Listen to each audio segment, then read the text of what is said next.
नमस्कार दोस्तों, क्या विश्व के सभी धर्मगुरुओं की आध्यात्मिक शक्ति अक्षीण हो चुकी है, जो कि इस महामारी के प्रकोप के सामने पस्त होते दिखाई दे रहे हैं। दोस्तों, गौर करने वाली बात यह है, हम बड़े बड़े मंदिरों में जाकर पूजा करते हैं,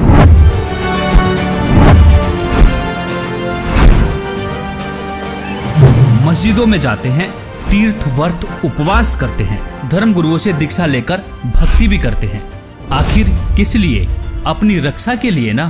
और दूसरी तरफ हिंदू धर्म के प्राचीनतम और आधारभूत सदग्रंथों में से एक ऋग्वेद के मंडल नंबर 10 के सूक्त 161 पर परमेश्वर के गुणों में लिखा हुआ है, यदि किसी रोगी की जीवन शक्ति समाप्त हो, यदि वह सीमा से भी परे हो गया है, यदि वह मृत्यु के सन्निकट चला गया है, तो भी उसे मैं भारी कष्टप्रद रोग के पंजे से मुक्त कराऊं तथा उसे शतवर्ष अर्थात 100 वर्ष के जीवन हेतु बल संपन्न करूं। दोस्तों, यह सुन आप यह भी कहेंगे कि यह तो किताबी बातें हैं, ऐसे कैसे हो सकता है? लेकिन दोस्तों, सच में ऐसा संभव है। वीडियो देखते रहिए, आगे बताएंगे भी और प्रमाण भी दिखाएंगे। यदि भगवान ऐसे लाभ नहीं दे सकता तो पवित्र वेद भी झूठे पड़ सकते हैं। एक तरफ विज्ञान फेल है तो दूसरी तरफ अध्यात्म भी। ऐसे में अध्यात्म पर भी सवाल उठने लाजमी है, क्योंकि वेद तो भगवान के गुणों का यह गुणगान करते हैं, कैसा भी रोगी क्यों ना हो, परमेश्वर उसे ठीक कर 100 वर्ष की आयु प्रदान करता है। तो आखिर क्यों इन धर्मगुरुओं के पास जाकर भक्ति करने से हमें इस महामारी से राहत नहीं मिल रही है? क्या यह धर्मगुरु आपके अनमोल जीवन के साथ खिलवाड़ कर रहे हैं? क्या इनके पास कोई आध्यात्मिक समाधान नहीं है जो जनता के कल्याण के लिए सामने नहीं आ रहे हैं? एक सच्चे संत की पहचान तो संकट के समय ही होती है, क्योंकि प्राचीन समय में जब राजा और प्रजा पर संकट आता था, तब संतों की कृपा से ही समाधान हुआ करता था। परमेश्वर की भक्ति तो निरोगी काया और सुख शांति के लिए की जाती है। और इसी संदर्भ में कबीर परमेश्वर जी ने भी कहा है कि संत शरण में आने से आई टले भला, जय भाग्य में मृत्यु हो तो कांटे में टल जा।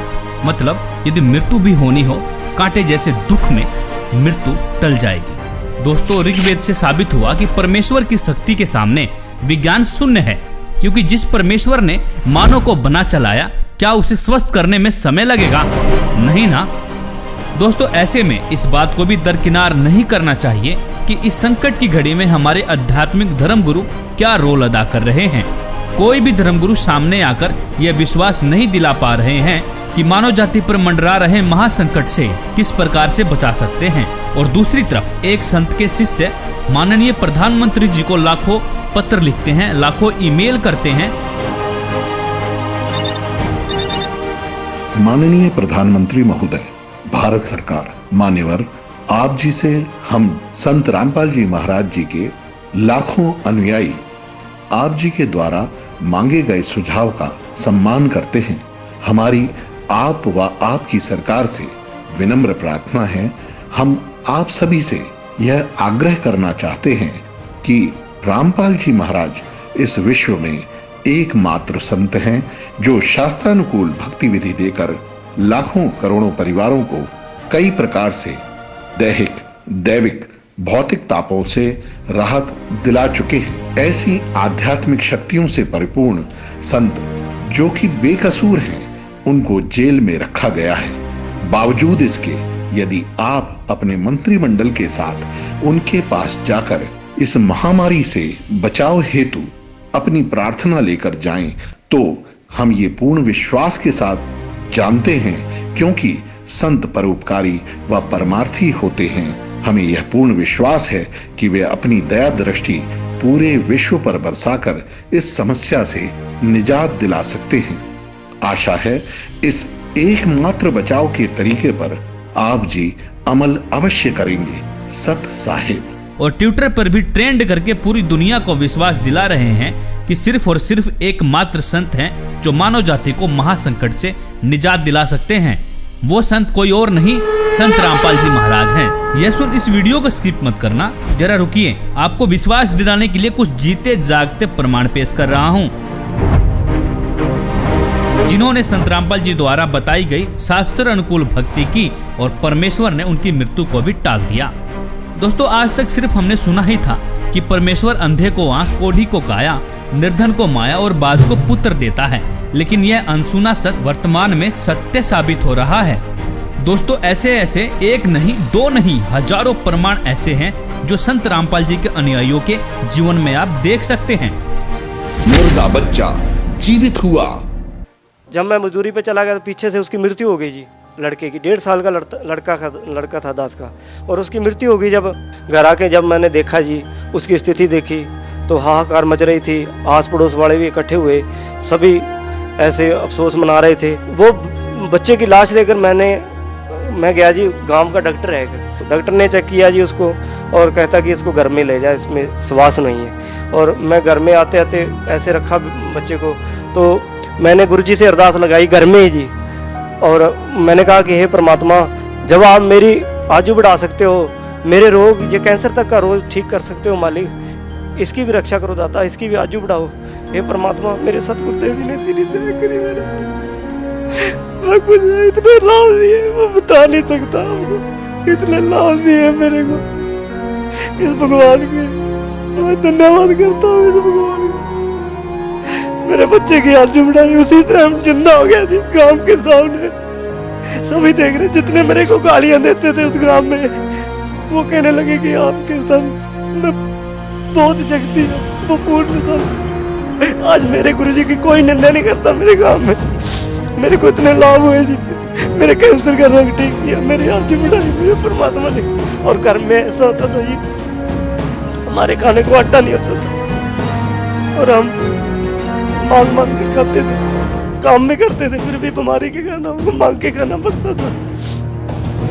जब से मैंने नाम लिया, मालिक ने बहुत सुख दिया। दे दिया डॉक्टर ने जवाब, फिर कैसे ठीक हुआ बिना दवाई के ला इलाज कैंसर? बोले ये बीमारी ठीक होगी नहीं, ये कैंसर है, इसको हम ऑपरेशन नहीं कर पाएंगे और ये और बढ़ जाएगा। जी क्या ये कह रहे हैं कि संत रामपाल जी की भक्ति करने के बाद ये फोड़ा अपने आप फूट गया, अपने आप ठीक हो गया, अपने आप ही ऐसी स्थिति ले ली, ये सब अपने आप हुआ है? कुछ ऑपरेशन वगैरह डॉक्टर ने? कोई एक पैसे की दवा नहीं करा, आप यार ठीक है। और कति ज्ञान सुनकर समर्पित हो होगे तो आपकी कैंसर का बाप भी ठीक हो जा। भगवान किसे कहते हैं? वाह भाई वाह।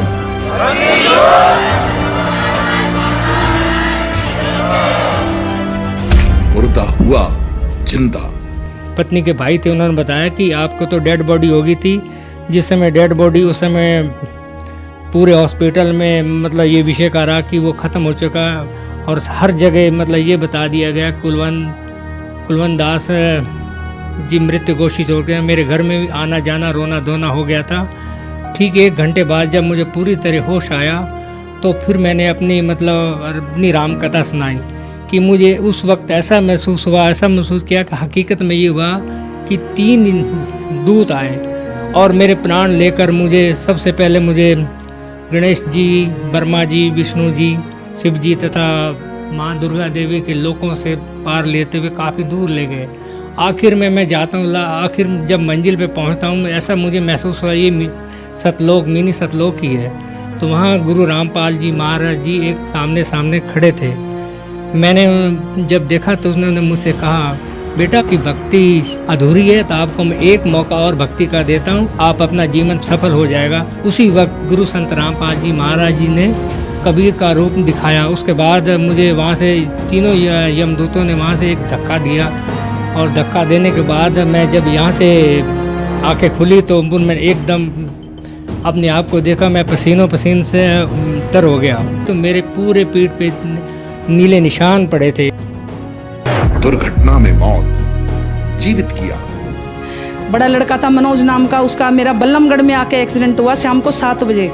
जब भी लड़के को ऐसे लिटा दिए, मेरे सर पे से चादर उतार दिए, सोल उतार कर उसको ढक दिए और अंगूठे दोनों बांध दिए लड़के के, जैसे संसारे में बांधते हैं। बांधने के बाद हम फिर मैं संत रामपाल जी महाराज से प्रार्थना लगाई, हे मालिक, मैं जय गुरुदेव की भक्ति से गई थी, पति को खो के गई थी, मैं पति खत्म हो गए थे, उसके बाद में आपकी भक्ति ली थी, ये होने वाला था, तो आप इसकी शादी क्यों की? फिर बहू ने फ़ोन मिलाया कि आप कहाँ पे हो? मैं बोली हम ठीक हैं, हम कहाँ पे नहीं हैं, तू घबराए मत। तो बहू बोली नहीं, कुछ ना कुछ बात हो गई है, मेरे को क्यों छुपा रहे हो मेरे से, मेरे वीडियो कॉलिंग पे बात करवाओ। जब मैं गुरुजी को प्रार्थना लगाई झोली पसार के कि मालिक ये क्या होने होता, गुरुजी वहीं पे प्रकट हो गए। संत रामपाल जी महाराज प्रकट होके और लड़के को सोते हुए को आशीर्वाद दे के उठाए। फिर उसके बाद मेरे को आशीर्वाद दिया गुरुजी ने। फिर उसकी सास आई हॉस्टल के अंदर, बोली अपने गुरु को नहीं छोड़ेगी। मैं बोली मैं नहीं छोड़ूंगी गुरु को, मैं सबको छोड़ दूंगी, गुरु को नहीं छोड़ूंगी। गुरु के पीछे तो संत रामपाल जी महाराज के पीछे तो आज ये बेटा जिंदा है, नहीं तो मेरे बेटे को रात को ही मैं खो देती, आज मट्टी लग जाती। डॉक्टर ने जैसे देख लिया कि भाई बिल्कुल जीरो रिपोर्ट है, नब्ज नाड़ी कुछ भी नहीं है। उसके बाद में सुमरन जैसे संत रामपाल जी महाराज से अर्जी लगवाई तो इनको होश आया। तो डॉक्टर भी एकदम से अचंभित रह गए कि ये क्या चमत्कार है। एक तो रिपोर्ट 0-0 बता रही है और एक इनको आधे घंटे में ही होश आ गया। ये तो बहुत बड़ा चमत्कार है।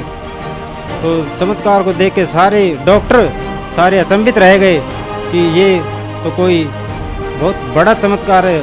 वो ये संत रामपाल जी महाराज का चमत्कार है जो कि हम सतभक्ति करते हैं। और इन्होंने जीवन दान दिया, एक मौत के मुंह में से निकाला इनको, रुपेश दास जी को। क्या नाम है बहन जी आपका?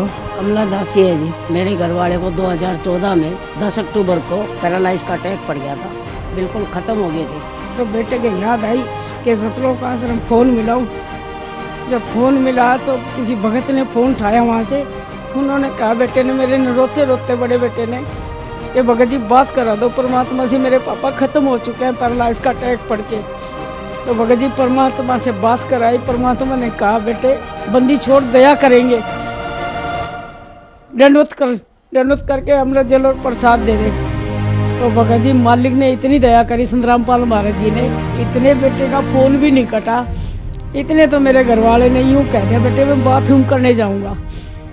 बाथरूम करके भगत जी गली में टहल के आया, गली से टहल के घूम घाम के फिर घर में आया। परमात्मा ने इतनी दया करी, हमारे पूरे घर में रोआ राहट मच गया था, ख़त्म हो चुके थे, बिल्कुल एक मिट्टी पड़ी थी घर में। इतनी दया करी मालिक ने, मैं आपसे बता नहीं सकते। हमारा सारा कुनबा रोआ राहट मच गया था घर में। उसके बाद भगत जी सुबह गए सतलोक आश्रम, तो परमात्मा दर्शन देने आते हैं, सर पे हाथ रख के कहते हैं, कौन मरा है? अभी नहीं मरा है, भक्ति कर बेटे दब के। उसके बाद सर जी आपको क्या बताऊं, इतनी दूर बेटा खड़ा था, उससे कहा, भक्ति कर बेटे, कौन मरा तेरा बाप? जो 3 हार्ट अटैक हो चुके थे, उससे पहले तो डॉक्टरों ने ये कहता था इतने जिएंगे, इतने ये दवाइयाँ खाते रहेंगे। आज 7 साल होने को है भगत जी, सारी दवाइयाँ छुट्टी हुई उनकी। 4 बार पैरालाइज हो लिया, 3 हार्ट अटैक, 7 अटैक कम नहीं होते भगत जी। आपको क्या क्या लाभ बताऊं, मालिक ने इतनी दया कर रहे हैं। संत रामपाल महाराज जी ने पूरा जीवन दान दे रखा है। उदाहरण के लिए अनुयायियों के अनुभव के वीडियो लिंक डिस्क्रिप्शन में देख भी सकते हैं। आप भी दुखों से छुटकारा पाना चाहते हैं तो आज ही बुक करें निःशुल्क पुस्तक ज्ञान गंगा। ज्ञान गंगा पुस्तक निःशुल्क मंगवाने के लिए अपना पूरा पता पिन कोड के साथ हमें लिखकर भेजें। हमारा व्हाट्सएप नंबर है 9992600893।